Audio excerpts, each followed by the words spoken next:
Assalamualaikum warahmatullahi wabarakatuh. Alhamdulillah geng, kita bersama lagi. Geng, betul ke geng? Iswadi Mon ni bakal menjadi Presiden Jecom. Betul ke? Ketua Pengarah Jecom. Betul ke? Sinar harian. Sinar harian ke ataupun sinar hairan? Lebih kuranglah. Ada keluarkan satu portal mengatakan Iswadi atau Lokman Adam yang akan menjadi pengarah, ketua pengarah Jecom. Kan? Dan ada juga orang yang syorkan Iswadi Mon ni sebagai pengarah, ketua pengarah Jecom, dan timbalan dia adalah Lokman Nur Adam. Kalau hampa tanya aku pun setuju. Sebab sekarang ni gabungan yang terbesar di dalam kerajaan hari ini adalah Barisan Nasional dan Pakatan Harapan. So Iswadi Mon ni mewakili Pakatan Harapan dan Lokman Nur Adam mewakili Barisan Nasional. So pada aku okeylah, cantiklah. Tapi tak apa, aku akan bawa dengan hampa bersama-sama ulasan dan penjelasan daripada Iswadi Mon ni. Dan Iswadi dia akan memperjelaskan kepada kita. Dan ada juga ahli parlimen kerajaan, timbalan Menteri Pendidikan kalau tak silap aku. Dia ada memperjelaskan soal ini, soal pelantikan pengarah Jecom ataupun macam mana untuk pengurusan-pengurusan untuk Jecom ni, untuk yang akan datang, untuk membackup ataupun untuk menyampaikan apakah aktiviti-aktiviti kerajaan. Dan sekarang ni pun kerusi ketua pengarah pun dah dikosongkan sebab Agus dah letak jawatan. So memang dalam masa terdekat ni kerajaan wajib lantik ketua pengarah Jecom. Dan kita mengharapkan ketua pengarah Jecom ni seorang yang pandai berbicara, yang pandai menyampaikan, yang dapat menyampaikan dengan penuh fakta, data, bukti yang kukuh, kan? Dan juga ada juga partner dia yang dapat membantu dia. Anda kata kawan ni boleh menyampaikan ataupun kawan ni sibuk, kawan ni letih, ada orang tukang backup dia, orang lain pula tolong. Kan? Jadi aku pun setuju Lokman Adam dan juga Iswadi Mon ni. So aku nak bawa dengan hampa bersama-sama, kita dengar Iswadi ceritakan soal ketua pengarah Jecom, betul ke Iswadi ni kan, ataupun Lokman Adam, ataupun lepas tu aku akan bawa sekali di dalam ni respon daripada timbalan menteri soal ketua pengarah Jecom ni. Lepas tu Iswadi akan ceritakan sekali apa yang berlaku dekat Agus, apa yang berlaku dekat Wahab yang baru ni, rakaman suara, video apa semua yang Agus dan Wahab tu. Jom sama-sama kita dengar apa yang diperkatakan oleh Iswadi Mon ni. Cerita Sinar harian ni nakal betul tuan-tuan. Habis. Lokman Adam, Iswadi Mon ni calon ganti Agus. Benda lah sinar harian ni. Sebab premium saya tak ambil kan. Ahli MKT, Dato' Lokman Adam dan pengurusi Pro Keadilan Sarawak. Saya bukan pengurusi Pro Keadilan dah. Iswadi Mon ni antara dua nama disebut bakal menggantikan Datuk Muhammad Agus sebagai ketua pengarah Jecom yang baru. Okey, ini menurut sinar harian. Baik. Saya kata macam ni lah. Alright. Kita tak faham sebenarnya Jecom tu apa. Orang duk fikir Jecom ni macam jasa dahulu. Orang duk fikir Jecom ni macam jasa. Jasa tu macam mana is? Jasa tu masa dahulu dia lebih kurang cyber trooper lah. Jasa masa dulu tu dia cyber trooper. Memang dijaga cyber trooper untuk jadi Saitro. Tetapi jasa pada zaman sekarang ini, sebagaimana Prof Agus sebut kat saya malam tadi dalam press conference tu, saya ada. Lepas tu saya keluar minum dengan Prof Agus, dengan ramai-ramai lah, dengan Wahab sebagainya, sekitar keluar minum, dia cerita jasa ni adalah Jabatan Komunikasi Community. Jabatan Komunikasi Community, dia untuk community. So bila community ni tuan-tuan, kita kena faham bahawa dia untuk community. Sebenarnya kalau ikutkan yang betul-betul powerful bukan Jecom, yang betul-betul powerful Stratcom, Strategic Communication, di bawah Jabatan Perdana Menteri juga. Jecom ni pun bawah Jabatan Perdana Menteri juga. So kalau kita gagal melihat perkara tersebut, even siapa pun ganti nanti, kalau bidang kuasa Jecom tu hanya untuk melihat komunikasi komuniti, menerangkan polisi kerajaan kepada komuniti-komuniti. Kalau saya pun ganti, saya tak boleh buat live tu yang pertama lah. Saya tak boleh buat live lagi dah. Kedua, saya akhirnya buat benda yang sama je, iaitu saya terangkan kepada komuniti. Dan dengan kita bukan kementerian, jabatan ni bawah, kementerian tu atas. Ni bukan nak bagi alasan, tapi itu hakikat yang kita kena terima. Itulah Jecom. Siapa saja KP Jecom. Saya percaya lepas ni KP Jecom someone yang saya tak tahu. Could be pegawai kerajaan, could be orang parti, doesn't matter. Tetapi saya percaya dia pun still ke arah itu. Dia akan ada kekangan tersebut. Kecuali dia pandai untuk nak maneuver lah. Maneuver lah. Sordi, adakah anda ramai lah, bukan kata 2-3 orang, ramai yang call saya hari ni. Sordi, adakah you nak ambil jawatan JECOM tu? Saya kata first thing first lah. Itu Perdana Menteri yang tentukan. Saya tak tahu.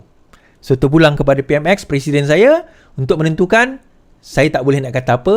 Itu tugas dan tanggungjawab tugas dan juga kuasa beliau, dan tugas dan juga kuasa beliau untuk menentukan apa saja keputusan dan apa saja yang berlaku. Saya berlepas diri daripada menjawab soalan tersebut. Baik, alright, cerita JECOM tuan-tuan. Saya pergi pemilihan pergi kongres semalam, semalam lah, 2 hari lepas dengan semalam kan. Tiba-tiba bila saya pergi kongres tu, ada yang kata, oh tahniah KP JECOM, tahniah KP JECOM. Saya kata, saya bukan KP JECOM, itu Perdana Menteri. Saya tak tahu. Saya tak tahu apa-apa, saya tak ada apa-apa, tak ada. There is nothing. Bagi saya, biar PM tentukan. Dan itu Prof Agus dulu PM yang lantik. So biar sekarang siapa pun dilantik, lantik lah. Kan? Siapa dilantik, lantik lah. Saya tak kisah lah. Okay? To be honest, tak ada. Betul, serius. Now, ramai juga keliru. Dia kata, bukan JECOM di bawah Fahmi Fazil ke? Bukan Jabatan Komunikasi Madani ni, komuniti ni di bawah Kementerian Komunikasi ke? Tak. Jabatan Komunikasi Komuniti ini di bawah PMO, di bawah Perdana Menteri direct. So, Timbalan Menteri jawab.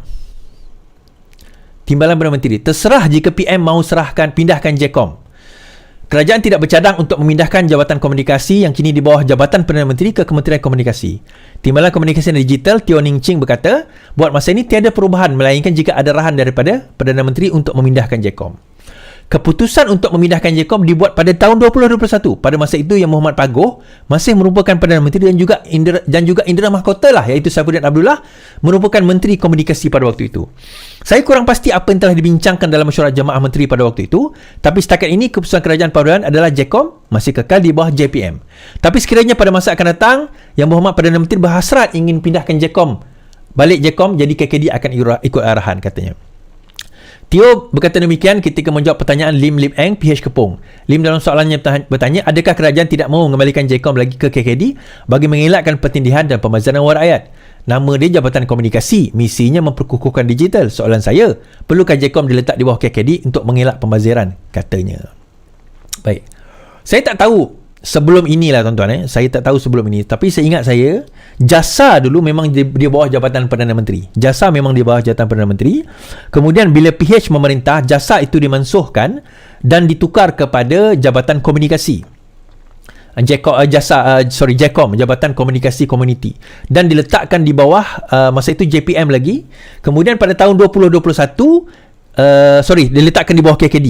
Kemudian pada tahun 2021 JECOM itu di bawah KKD itu diletak balik, dikembalikan di bawah Jabatan Perdana Menteri sekali lagi. Now, persoalan kenapa nak letak di bawah Jabatan Perdana Menteri? Bagi saya bajet lah. Bagi saya sebenarnya bajet. Untuk makluman tuan-tuan dan puan, KKD ni bajet dia tak besar. So yang paling besar adalah Perdana Menteri lah, bajet umumnya paling besar. So bila letak di bawah Jabatan Perdana Menteri, bajet itu lagi besar. Dan it's an open secret, JECOM ini adalah satu agensi yang digunakan oleh mereka sebelum itu, termasuk Jasa, untuk menjadi penggerak kepada cyber trooper. Ni yang sebelum ini, sebelum kerajaan Datuk Seri Anwar Ibrahim ni take over, sebelum Prof Agus take over. So bila Prof Agus take over pada tahun 2022 ujung dan 2023 pada waktu itu, saya berjumpa dengan beliau dan saya bertanya, so adakah masih lagi ada arahan, ada unit untuk untuk cyber trooper ke apa dan sebagainya? Dia kata tak ada. Secara polisinya JECOM adalah untuk menerangkan komuniti, menerangkan polisi kerajaan kepada komuniti dan mendengar apa yang komuniti luahkan dan kembalikan kepada kerajaan. Itu tugas asal dia yang sebagaimana disebut. Jadi bila saya berborak dengan Prof Agus, saya tak nampak lah laluan untuk kita nak membantu JECOM daripada segi cyber trooper ataupun daripada segi yang macam ini. Saya tak nampak pada waktu itu. So saya nampak the only way adalah melalui parti. So kerajaan Anwar Ibrahim ni jelas. Dia mengatakan bahawa kalau itu adalah agensi kerajaan, maka tugasnya adalah untuk memperkenalkan agensi kerajaan dan juga untuk memperkenalkan polisi-polisi kerajaan. Apa saja yang menyentuh parti, maka itu adalah tugasan parti. Maka tempat yang paling sesuai untuk saya bukan di bawah KKD, Kementerian Komunikasi Digital, bukan juga di bawah JECOM. Tempat yang sesuai untuk saya adalah di bawah parti. Maka diletaklah saya sebagai setiausaha koordinasi penerangan Parti Keadilan Rakyat. So, sesuailah peranan saya untuk menerangkan bagi pihak parti. Yang itu kena jelas dah lebih dahulu. Sebab kalau kita tak faham, jadi kita akan nampak bahawa JECOM ni tak berfungsi sebagai apa orang kata nak pergi tembak walaon dan juga apa orang kata saitro PN ni. Jadi kita gagal dalam memahami. Kalau kita gagal memahami perkara itu, that is why kenapa JECOM menghadapi masalah dalam melaksanakan tugas dan tanggungjawab dia. Tapi tak ramai pun orang tengok JECOM. Itu strategi dia lah. Kan, macam mana dia nak meramaikan, nak tambah viewer, nak tambah orang like, nak tambah, itu strategi. Tetapi bidang tugas tu jelas sedemikian sebagaimana yang dinyatakan. Saya tak tahu kalau KP baru ini ada bidang ruang lingkup yang baru, saya tak pasti, tapi yang itu nanti KP baru kena jelaskan.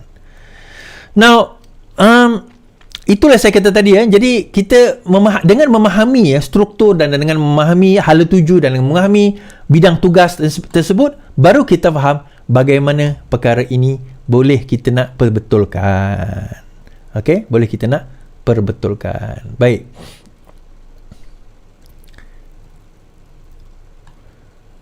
Alright. Ni ada cerita pasal Wahab. Disclaimer sebelum ni lah, saya kata cerita pasal Wahab Agus ni tak lama, kejap je. Lepas tu nanti orang lupa lah. Right. Untuk makluman, menurut polis, Wahab belum lagi memberi sebarang keterangan kepada polis mengenai yalah, selepas press conference tu kan dia kata dia buat keterangan sebagainya, tapi dia masih lagi tak buat keterangan. Menurut maklumat yang saya dapat, pada waktu itu, the next day atau the day after, memang dia nak pergi buat keterangan. Tetapi dia terlalu takut sehingga dia adalah something happen to him. So dinasihatkan untuk jangan bagi keterangan dulu, takut anything happen. Yalah, orang kan saya kata orang yang tak biasa ni memang ada masalah. Yalah, dia masalah macam tu lah. So polis menyatakan bahawa keterangan itu belum diberikan. So peguam beliau telah mengeluarkan kenyataan berikut. Peguam, Wahab alami kemurungan, belum dapat beri keterangan. Pegawai Jabatan Komunikasi Abdul Wahab Abdul Kadir Jalaini mengalami kemurungan dan memerlukan masa untuk memberi keterangan kepada polis, kata peguamnya Faizal Abdul Rahman. Faizal berkata demikian susulan kenyataan Ketua Polis Negara bahawa pihak polis tidak dapat menghubungi Wahab bagi mengambil keterangannya. Buat masa ini, Wahab mengalami kemurungan dan Bukit Aman setuju untuk beri dia masa, katanya. Faizal berkata pihaknya sentiasa berhubung dengan polis berkenaan siasatan video perbualan antara Wahab dengan bekas Ketua Pengarah JECOM Muhammad Agus yang tulas sebelum ini. Saya sentiasa berhubung dengan pihak PDRM. Jadi kenyataan Razauddin semalam ada sedikit salah faham. Bukit Aman ada menghubungi saya pada pagi tadi. Saya juga telah menyatakan saya akan memberikan komitmen untuk Wahab beri keterangan dalam masa terdekat. Semalam Razauddin antara lain berkata telefon Wahab dimatikan menunjukkan pihak polis tidak dapat menghubunginya. Dia juga meminta Wahab mentambal membantu siasatan, memandangkan dia adalah saksi penting dalam usaha mengesah identiti Mr. H. Mr. H adalah individu di dakwah Wahab sebagai pegawai berpangkat tinggi JECOM yang menjadi dalang kepada penyebaran video tersebut. Now, okay. Maklumat ini betul tak betul wallahu alam. Pertama, Wahab akan membuat kenyataan polis tidak lama lagi. Bila? Saya tak boleh nak nyatakan, tunggulah dia keluar sendiri. Bagaimana mungkin pegawai dia akan buat kenyataan, itu wartawan kena tunggulah. Yang kedua, dan kalau ada, dan saya akan pergi sendiri. Yang kedua adalah mengenai adakah Wahab ni akan mendedahkan siapakah Mr. H. Now, ada kemungkinan beliau akan mendedahkan siapa Mr. H, dan beliau berkemungkinan akan tampil ke hadapan untuk membuat satu tindakan yang lebih drastik daripada itu. Dan menurut makluman yang saya dapat, dia daulah terpendam ni goes deeper daripada itu, tuan-tuan. Rupanya daulah terpendam, apa orang kata, deep state yang saya sebut dalam ni berlaku dalam JECOM itu actually goes deeper daripada itu. Mr. H ni hanyalah pemuka dia. Dia ada orang lain di dalam kumpulan tersebut. Ada nama-nama yang disebut, tetapi nama-nama itu bukan tak nak dibawa ke hadapan. Lebih baik Mr. H ni dibawa ke hadapan. Now, saya letak dalam Facebook saya tadi, saya kata bahawa terkini Wahab akan buat kenyataan polis dan dedahkan konspirasi dan siapa H dan skandal terbaru lain, the plot thickens. Saya kata akan ada pendedahan terbaru dan dia melibatkan antara orang-orang penting juga. Kenapa mereka berbuat demikian? Saya teringat cerita Azilah dan Sirul sewaktu dalam pembunuhan Al-Tantuya tu kan. Dalam pembunuhan Al-Tantuya tu, kalau kita perasan malah Sirul pun menyatakan tempoh hari dia dibayar duit 1 juta untuk tak dedahkan kan. Yang kita highlightkan Sirul dan juga Azilah. Tetapi kita tak nampak what the things that really happen behind it. Konspirasi yang berlaku sebaliknya. Apa yang berlaku, siapa pelakunya, kenapa dia berlaku. Dalam kriminal dia ada MOM tuan-tuan. Dia ada means, dia ada motif, dia ada opportunity, dia ada means. Nah, soalan kita, motif dia apa? Motif dia apa? Jadi saya dah dedahkan sebelum ini kenapa Wahab U-turn dalam konspirasi yang berlaku ini. Saya dedahkan. Antaranya perjanjian mereka tak sepatutnya video itu leak, tetapi video itu telah leak. Itu asal perjanjian, video itu tak sepatutnya tersebar, tetapi video itu tersebar. Video itu sepatutnya digunakan untuk mengugut Prof saja, tetapi telah tersebar. Saya kata tersebar untuk tujuan apa? Sebenarnya kalau perasaan penyebaran itu berlaku sewaktu PM berada di luar negara. Tujuan dia bukan Agus, tujuan dia bukanlah Wahab ni, tujuan dia nak kenakan Perdana Menteri. Tapi orang tak faham. Dan yang kena memang Perdana Menteri pun indirectly.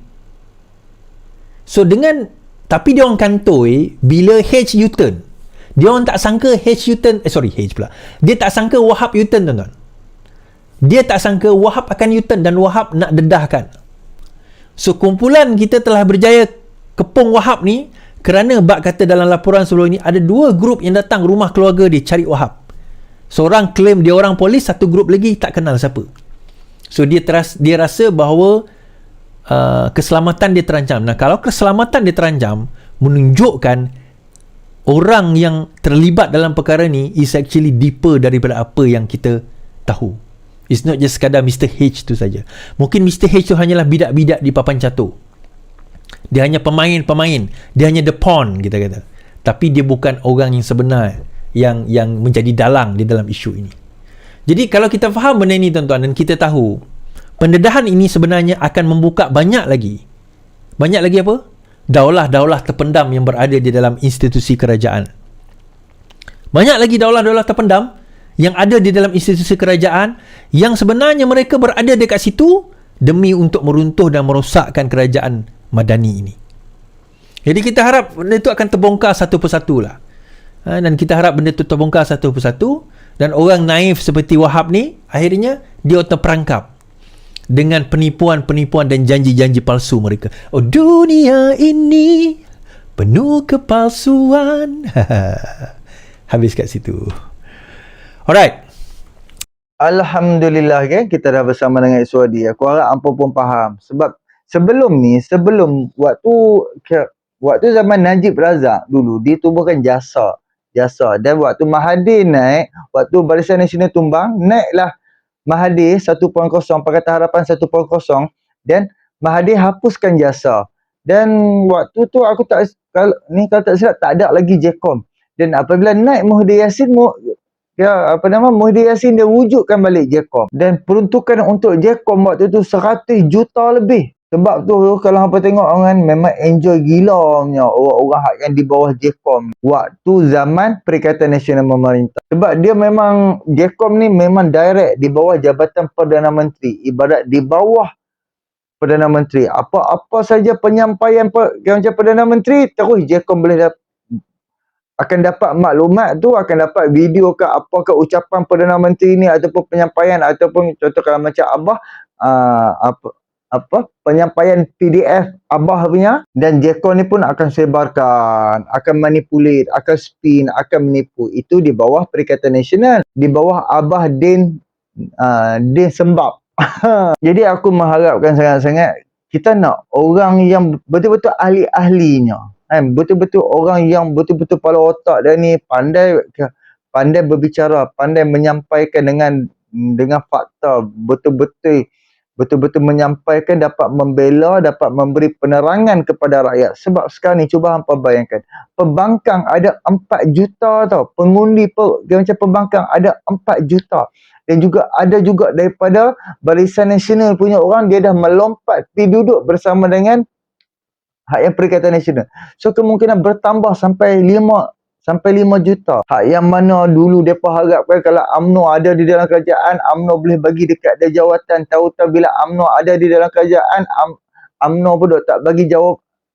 UMNO pun dok tak bagi jawatan dekat dia lah, dia koyak rabak macam Atan Likas tu, macam beberapa orang koyak rabak sakit hati sebab tak dapat jawatan, dan lepas tu tiba-tiba melompat meninggalkan UMNO BN, hidup bersama dengan Perikatan Nasional. Jadi sekarang ni pembangkang ni depa ramai. So kita ni daripada side kerajaan kita perlu bagi banyak penyampaian. Tak pun kalau malah pun komenlah di bawah. Komenlah, ceritalah apa-apa pun kebaikan-kebaikan kerajaan. Berkongsilah ke dalam grup-grup WhatsApp ke, grup-grup Facebook ke, YouTube ke apa. Kopilah link ni, hantar pilah dekat siapa-siapa. Hampa nampak anak panah tu bengkok tu, hampa boleh copy link, hampa paste lah dekat Facebook ke, dekat TikTok ke, mana-mana ikut hampa lah, tak ada masalah. Yang penting kita perlu menyampaikan kepada rakyat. Sebab ada rakyat, dia memang betul-betul dia membuta tuli. Oh, apa hak yang diceritakan oleh pihak kerajaan langsung dia abaikan. Terus dia tak ambil tahu. Dia duduk dengar belah pembangkang. Pembangkang belah otak pembangkang yang paling teruk yang ada di atas muka bumi ini. Mentaliti mereka, apa yang mereka cakap, semuanya mereka duduk bawa hujah-hujah yang tak masuk akal.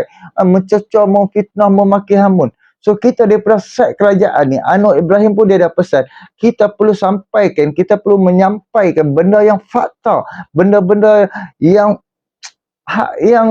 apa yang berlaku, fakta-fakta, bukannya auta. Macam Perikatan Nasional pun kita tahu, mereka duk hentam kerajaan banyakkan dengan auta. Sebab itulah dengan auta tu, walaupun hak di bawah ni nampak pakai serban pula ada bawa auta tu, percaya tu padahal itu semua menipu. Kalau betul-betul lah puak-puak lebay pas ni, aku rasa mereka lah orang paling awal masuk api neraka. Sebab apa? Sebab penipuan. Mereka menipu setiap hari, menipu, memfitnah, mencerca, memaki hamun orang. Islam jenis apa yang mereka bawa? Islam jenis apa yang sebenar-benarnya mereka bawa? Dan nanti aku akan buat satu lagi video menceritakan seorang brother ni, seorang jemaah tabligh. Dia ni level-level pakcik dah lah. Dia orang jemaah tabligh. Aku akan buat satu video. Aku dah ada video dah. Nanti aku akan buat reaction bersama-sama dengan hampa semua. Dia menceritakan dan juga dia macam membandingkan perjuangan Parti PAS ni. Hak duk kata perjuangan Islam ni. Hak duk kata perjuangan Islam ni. Dia akan membandingkan. Dia akan cerita. Yang PAS dia duk ajak orang bersama dengan untuk perjuangan Islam, untuk bersama dengan parti dia. Oh, duduk di dalam parti dia, tak perlu semayang, tak perlu buat apa. Oh, itu kira perjuangan Islam. Yang berbeza dengan perjuangan Islam daripada segi jemaah tabligh, daripada segi pemerintah apa semua kan. Berbeza. Jemaah tabligh ingat ketuk rumah ke rumah, panggil orang, ajak orang pergi ke masjid. Lepas tu pula, sampai ke masjid, lepas semayang adalah baca hadis, sampaikan hadis, kurang-kurangnya orang yang mai ke masjid tu dapat tahu juga ilmu-ilmu, dapat menimba ilmu. Berbeza dengan pahaman Parti PAS, berkempen saja, berucap, menipu, membahu, memfitnah, mencerca, menghina. Itulah yang dibuat oleh Parti PAS. Di function JECOM ni perlu bantras puak-puak ni, perlu potong dengan fakta-fakta. Itu sebab tu kita perlukan jawatan seorang yang dapat jawatan ketua pengarah JECOM ni yang bijak berbicara anytime. Dia tak perlu search ke apa, dia boleh cerita benda-benda yang fakta dan rakyat ni dengar betul ke dia ni cakap, dan terus rakyat boleh search, oh betul apa dia cakap. Jadi kita nak seorang yang berpengetahuan tinggi. Sebab tu kalau hampa tanya aku sokong Iswadi Moni menjadi ketua pengarah JECOM. Jadi inilah sedikit perkongsianku. Boleh tolong subscribe, like, komen dan share. Jangan lupa geng, tolong subscribe, like, komen dan share. Terima kasih yang bagi super thank. Okay, jumpa lagi untuk video yang akan datang. Assalamualaikum.